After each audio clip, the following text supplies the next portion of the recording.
আসসালামু আলাইকুম, সবাই কেমন আছেন? আজকে লাউ দিয়ে মুরগির ঝোল রান্না করব। এর জন্য আমি এই যে মুরগি কেটে ধুয়ে পরিষ্কার করে নিয়েছি, লাউ কেটে নিয়েছি, এই যে পেঁয়াজ নিয়েছি এটা বড় সাইজের পেঁয়াজটা কুচি করে নিয়েছি। এবার চুলাটা ধরিয়ে কড়াই বসিয়ে দিলাম। কড়াইটা গরম হয়ে আসলে দিয়ে দিচ্ছি অলিভ অয়েল। এবার দিয়ে দিচ্ছি পেঁয়াজ কুচি। পেঁয়াজটা একটু ভেজে নেব। দিয়ে দিচ্ছি দারুচিনি, কালো এলাচ 3-4টা, সাদা এলাচ, স্টার মশলার টুকরা 3-4টা, লবঙ্গ 2টা, তেজপাতা দিয়ে এবার একটু ভেজে নেব। দিয়ে পেঁয়াজটা ভাজা হয়ে আসছে, এবার একটু দিয়ে দিচ্ছি 1 টেবিল চামচের মতো পেঁয়াজ বাটা, পরিমাণ মতো লবণ, 1 টেবিল চামচ রসুন বাটা, 1/2 টেবিল চামচ আদা বাটা, আর সামান্য পানি দিয়ে দিচ্ছি। এবার একটু আদা রসুনের কাঁচা গন্ধ চলে যাওয়া পর্যন্ত ভেজে নেব।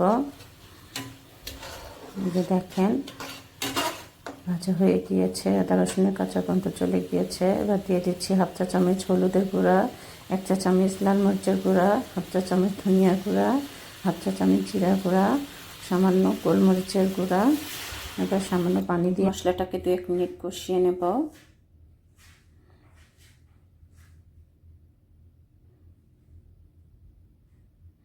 এই যে আমার মশলাটা কষানো হয়ে গিয়েছে, এবার আমি ধুয়ে রাখা চিকেনটা দিয়ে দিচ্ছি। এবার মশলাটার সাথে চিকেনটা আরও 2-1 মিনিট কষিয়ে নেব। ঢেকে দিচ্ছি।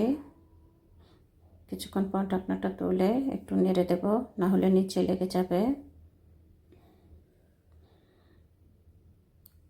আবার ঢেকে দিলাম। কিছুক্ষণ পর এই যে দেখেন চিকেনটা কষানো হচ্ছে।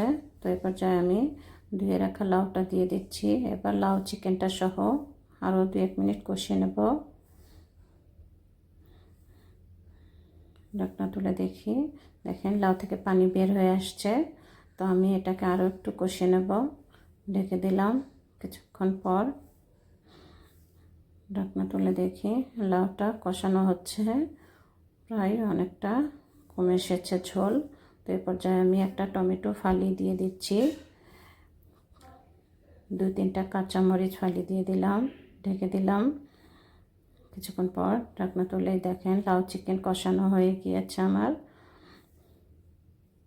তো এই পর্যায়ে আমি গরম পানি দিয়ে দিচ্ছি ঝোলের জন্য। পানি দিয়ে একটু মিশিয়ে নিচ্ছি। এবার আমি ঢেকে দিয়ে 3 থেকে 4 মিনিট হাই হিটে রান্না করে নেব। 3 থেকে 4 মিনিট পর অনেকটা ঝোল কমে এসেছে। তো এই পর্যায়ে আমি ভাজা জিরা গুঁড়া দিয়ে দিচ্ছি, সামান্য গরম মশলার গুঁড়া দিয়ে দিচ্ছি, মিশিয়ে নিচ্ছি। এখানে 3টা আস্ত কাঁচামরিচ দিয়ে দিলাম। এবার ঢেকে 2-1 মিনিট রান্না করে আমি নামিয়ে নেব। 2 মিনিট পর আমার রান্না হয়ে গিয়েছে। চুলা বন্ধ করে দিয়ে আমি নামিয়ে নিচ্ছি তরকারিটা। এই যে রেডি হয়ে গিয়েছে লাউ দিয়ে চিকেনের ঝোল। তো কেমন লাগলো সবাই কমেন্ট করে জানাবেন অবশ্যই।